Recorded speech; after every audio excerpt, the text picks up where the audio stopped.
Boa noite. Boa noite. Bom, primeiro que eu estou super honrado com a presença de vocês. Obrigado de coração por vocês terem vindo. Segundo, eu quero agradecer ao Flávio pela iniciativa de criar um fórum a cada 3 meses para discutir sobre cérebro. Não é uma delícia falar de neurociência, cérebro não é bárbaro? Vocês vão ver que é. E o mais legal é o seguinte, é a honra que eu tenho de ter aqui a minha guru, né, a doutora Carla Tiro. Ela sim é uma das maiores neurocientistas do Brasil, do mundo, né? O que eu acho fantástico? Ela transformou o hermetismo da neurociência em alguma coisa absolutamente aberta e que seja muito útil para a gente usar no nosso trabalho, no nosso dia a dia. E ela passa isso com muita simplicidade, é sensacional. E foi com ela que eu realmente aprendi muito desse processo de neurociência, né? E vou aprender pro resto da vida com ela, né? E por muito interesse, né, eu vim falar um pouco desse processo emocional na melhoria das relações. Logicamente, em pouco tempo, né? Me baseei em alguns desses livros e também com a minha super guru, né? E qual é a ideia da gente discutir isso, né? Bom, em algum lugar do passado, eu fui engenheiro químico, né? O que faz uma pessoa fazer engenharia química? É o cara que é do mal, né? A pessoa que é do mal, vai lá, vou fazer engenharia química, né? Mas aí eu fui um péssimo engenheiro químico, eu detestei. E depois da engenharia química eu entrei na Shell, fui desenvolver antioxidante e comecei a gostar de gente. Olha que estranho, né? O engenheiro é proibido gostar de pessoas. Eu comecei a gostar de gente, mas foi muito legal. E depois eu passei para a área de vendas. Aí ferrou, né? Porque aí efetivamente eu comecei a descobrir o mundo, mas em que aspecto? Para vocês terem uma ideia, o que eu percebi em vendas é que tudo que existe em termos de comportamento social, né, sociedade, ele é estatisticamente representativo dentro das empresas. Então o que tem na sociedade tem dentro das empresas, tanto a parte correta quanto a parte estranha, né? Estranho seria o quê? Tipo, sei lá, psicopata, né? Uma quantidade de psicopata que nossa, é um monte, né? E aí eu comecei a estudar, por que tem tanto psicopata? E por que a gente acha que psicopata é o cara que mata o pai, mata a mãe e vai comer melão na feira, né? Não, esse é o extremo, mas o problema são os psicopatinhas. Tem um monte, né? E eu descobri isso em vendas. Aí de vendas eu passei para outras áreas. Foi um negócio maravilhoso. Aí eu passei para outras áreas, passei pelo marketing, depois eu passei para a gestão da qualidade, fui pelo mundo inteiro aprender qualidade, que é sistema e pessoas, amei esse negócio. E aí terminei em RH na Shell, adorei RH também, saí, fui para Novartis, fiquei 16 anos lá, eu entrei com 21 anos, né, lá, vai te catar todo mundo. E aí foi muito bacana, também passei por RH e depois fui fazer desenvolvimento da força de vendas, Brasil e depois América Latina e Canadá. Foi muito gostoso, aprendi muito, mas eu gostei também de dar aula, eu sempre dei, né? Quando você começa a dar, você não para mais, né? Então eu comecei a dar aula, palestras, foi uma delícia, saí da Novartis para fazer isso, para dar aula, palestra e consultoria. E estou muito feliz desde 2015. E eu comecei a estudar neurociências há alguns anos com a minha guru, né? Que realmente me ensinou um monte de coisa. E também por questões pessoais eu também fui estudar um pouquinho mais como é que funciona esse processo. E aí vem essa história, como é que a gente melhora a relação, né, os relacionamentos dentro das empresas, usando neurociência? Bom, a primeira coisa que eu sempre sugiro a primeira coisa que você precisa fazer é saber onde você está. E é impressionante como as pessoas não conhecem muitas vezes a empresa que trabalha. E o primeiro ponto o seu startup sempre tem que ser entender a cultura organizacional, que é o modus operandi. É como a empresa promove, como a empresa desenvolve, como ela paga, como ela demite, como ela treina, como ela faz as coisas. Sabe as coisas? Pra vocês terem uma ideia, cultura organizacional você realmente descobre quando você ouve, então, mas é que aqui é assim. Geralmente não está escrito. Aconteceu comigo, eu estava numa empresa esperando o elevador com um amigo, quando chega eu entro, o presidente da empresa estava no elevador. Eu ia entrar, meu amigo falou, não, Hélio, espera um pouquinho. Hélio, espera um pouquinho, depois você... Hélio, espera um pouquinho. Aí fechou o elevador, eu falei, o que foi? Hélio, nunca mais faça. Quando está o presidente no elevador, você não entra. Não pode. Aqui não pode. Como assim? Não, só se ele convida. Eu falei, não, você está de sacanagem. Eu falei, aqui é assim. Aí foi a primeira vez que eu ouvi o aqui é assim. E aí esse aqui é assim, significa quais são os valores dessa empresa? Será que eles estão alinhados aos meus? Será que aqui é o lugar para eu ficar? Será que aqui é o lugar para crescer? Então esse é o primeiro ponto para a gente entender antes da gente começar a entrar nesse outro lado, que é, sim, vou jogar o jogo, porque aqui faz sentido para mim. Bom, para isso eu preciso entender um pouquinho minha cabecinha, não é? Logicamente, a gente sabe que o cérebro, a gente fala o cérebro, mas eu aprendi com a minha guru que não é o cérebro, não é? Tá certo ou não? É o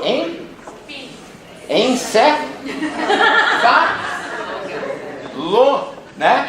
Esse sim, ele contém o cérebro, o cerebelo, medula, tá certo? Um monte de coisa, não é lindo isso, né? Eu aprendi, tá tudo bem?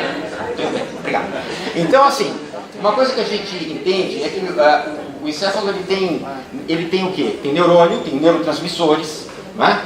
E eles se ligam entre si, fazendo sinapses. Olha que coisa bonitinha. Então eles precisam de quê? Eles precisam de produtos químicos, eles precisam de energia, porque é tudo elétrico, e ao mesmo tempo precisa de óleo para lubrificar essa máquina toda, o corpo todo, que a gente chama de hormônios. Não é? Eles estão presentes no corpo para dizer aonde esses bichinhos têm que funcionar. Então, na realidade, a gente está falando que é uma produção neuroeletroquímica. Não é?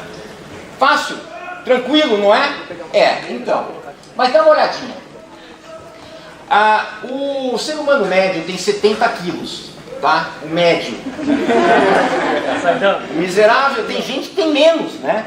Bom, então assim, para 70 quilos, a média, o cérebro tem 1,5 kg só. Interessante, né? E o gorila tem 200 quilos. Ah, que bacana. E o cérebro dele? Meio quilo. Nossa, o que será que aconteceu? Não é?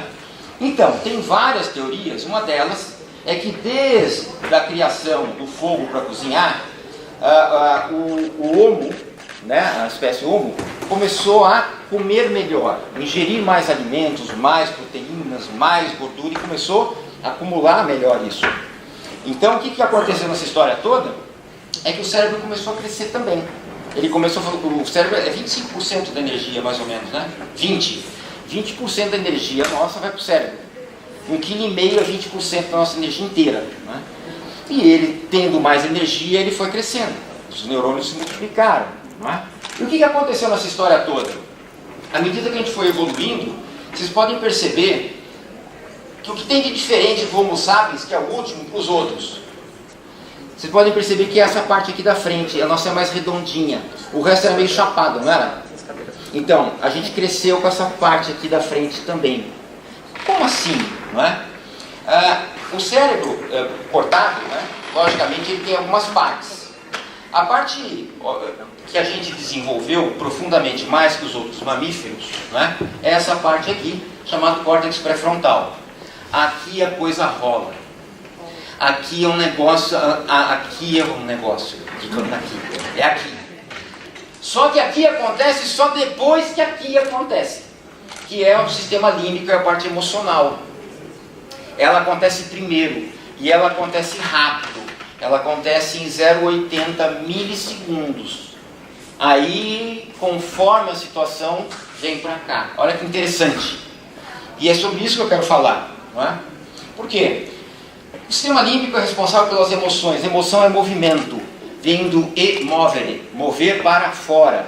Não é? Então, assim, quando você tem uma emoção, o teu corpo todo se movimenta, em vários aspectos. Até músculos da face. Não é? Então, a gente dá um monte de dicas sobre isso. Por outro lado, você tem o sistema neocortical, que é o córtex pré-frontal, né? Que tem as funções executivas. Aqui a gente planeja, aqui tem a censura, aqui tem o processo de avaliação, de antecipação, aqui a gente avalia se faz ou não faz. porque senão a gente ia continuar matando as pessoas, né?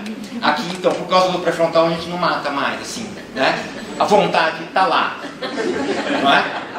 Esse é o ponto. Então, uma coisa que é interessante é que o processo decisório acaba passando depois do sensório motor, depois ele vai fazer esse caminho. Emoção, pré-frontal, motor, de uma forma absolutamente, ridiculamente simples, né? Simplificada, né? Agora, olha que coisa interessante, né? Emoções. Vou falar delas. As emoções há vários tipos, mas eu vou me apegar a algumas delas, né? As emoções ligadas à sobrevivência, né? Que são, obrigado, Lu, que são medo, raiva, tristeza, vergonha, desgosto. Todas essas emoções são emoções de sobrevivência, porque é papum, ataque e fuga, rápido, tá ruim, eu preciso fazer alguma coisa com isso, eu estou inseguro, não está legal. E isso acaba liberando o quê? Cortisol, que é um hormônio do estresse. É bom ter cortisol? Não é uma boa pergunta essa? Sim, é bom. Não é? Lógico que é. Funcionalmente ele é importantíssimo para várias coisas. Qual é o problema? Você tem muito cortisol. Muita liberação, muita liberação. Com o tempo, você pode criar doenças de longo prazo, até mesmo alguns estudos que mostram que Alzheimer é possível, porque ele vai se localizando no hipocampo e ele vai destruindo um pouco das memórias de longo prazo. Não é lindo isso? Né? Por outro lado, tem emoções de ligação. Olha que mimita que é essa. Quando você tem amor e alegria, o que se libera mais no seu cérebro? Ocitocina, dopamina, serotonina. Só que a ocitocina vem mais, né? E uma coisa interessante, a ocitocina é efetivamente, a gente chama, é o hormônio do neurotransmissor, o hormônio do amor. Olha que coisa interessante. Quando a mãe amamenta, ela libera ocitocina. Tem coisa de maior attachment que isso? Não é lindo? E vocês sabiam que o marido, quando a mulher dele amamenta, ele também libera ocitocina? Sabe por quê? Para ele ficar mais próximo do filho e mais próximo da mulher. Aumenta o amor que ele sente por ela. Para quê? Para ele não fugir, não é hora de escapar. Não é bárbaro? É maravilhoso. Gente, é maravilhoso. O cérebro faz tudo isso, né? Bom, às vezes não funciona. E tem uma outra emoção que é de surpresa. Para surpresa, ela pode se transformar tanto em sobrevivência quanto em ligação, né? Depende do negócio das coisas. Bom, o que acontece nas organizações? As organizações, eu vou dividir em dois tipos. Algumas que são focadas no curto prazo, no resultado a todo custo. Você tem que entregar, vai ter que entregar. E vai ter que ser um pouco mais do que o ano passado, com menos budget. Curto prazo. O que acontece em geral com esse tipo de empresa? Não é? Ora, tem muito controle, avaliação. O sistema cenoura-chicote. Não é? Gostaram de cenoura-chicote? Nem falei ainda onde está a cenoura. Então, assim, isso tudo acaba liberando relações de medo, de ameaça, de insegurança. As pessoas fazem qualquer negócio para atingir seus resultados. E para atingir seu resultado a qualquer custo, acaba sempre tendo um problema com compliance, muitas vezes. Não é? E gera muita competição e confronto ou fuga. Logicamente, o que é que tem muito nessa empresa sobrando? Cortisol. Então, logicamente, a gente entende que as relações hierárquicas de autoridade são de extrema desconfiança e medo. Por outro lado, tem empresas que têm cultura de longo prazo, de crescimento, que elas sabem qual é efetivamente o valor e o que ela quer deixar, qual é o propósito. E todo mundo sabe qual é o seu objetivo. E isso é muito bem definido. O que é mais interessante, gera relação de confiança, união e empatia. Tudo isso também é meu. As emoções de ligação liberam ocitocina de monte e com isso tem mais bom humor, mais sentimento de pertencimento, afiliação. E logicamente a gente entende que com isso você produz naturalmente criatividade, inovação e aprendizagem no lugar desse. As pessoas se unem, as pessoas trabalham em times, as pessoas trabalham sem medo e elas crescem. não é? Então, como é que a gente pode estimular as emoções? Bom, primeiro é o seguinte, você tem que estar numa empresa que você sabe o que ela faz, o que ela produz e qual é o objetivo dela. Depois que você entendeu isso, tem que ver se está alinhado aos seus. Aí sim, você precisa desenvolver suas competências, porque você precisa trabalhar muito bem, porque vai ter muita autonomia. E quanto mais autonomia, mais você gera trabalho em equipe, mais criatividade, mais inovação. Isso é uma coisa interessante, que as pessoas precisam se expor mais. Tenho visto isso como um grande problema nas nossas empresas. As pessoas não estão se expondo. As pessoas têm medo de falar o que pensam. Esse é um problema muito sério, sobretudo para o teu cérebro, né? Ouvir e aceitar sugestões, buscar diversidade. Quanto mais pessoas diferentes você anda, melhor para você. Mais você aprende. E, finalmente, confiança pela empatia, né? Bom, uma coisa que eu acho importante misturar nessa história é que o Goleman fala da inteligência ou competência emocional, que tem competência pessoal e social. Esse lado aqui é a nossa parte nessa história. A gente tem que entender como é que funciona nosso processo cerebral, como é que funciona efetivamente a nossa autoconsciência com relação às emoções. O que as nossas emoções fazem com a gente, efetivamente? Como é que a gente reage a elas? O que realmente eu quero, não é? E o mais interessante, que você entende o seu processo emocional, é fazendo terapia, é fazendo exercício, fazendo meditação, fazendo várias coisas, viajando. Tem um monte de coisa que a gente faz para desenvolver o lado emocional. Yoga, olha que beleza, né? O outro lado é que quando eu tenho claro o que a emoção faz comigo, agora eu posso controlá-la. Eu só controlo o que eu conheço. E controle emocional tem que passar por conhecer a emoção, o que ela faz comigo. Aí sim eu passo a ter motivo para agir. É a automotivação. Aí eu vou chegar lá, não é? O que é interessante é que isso é contínuo. O processo todo é contínuo, mas ele gera uma outra coisa fantástica, que é reconhecimento de emoção em outras pessoas. Vocês sabiam que a gente tem neurônios especializados em reconhecer pessoas? Não é demais isso? Chama de neurônio espelho, né?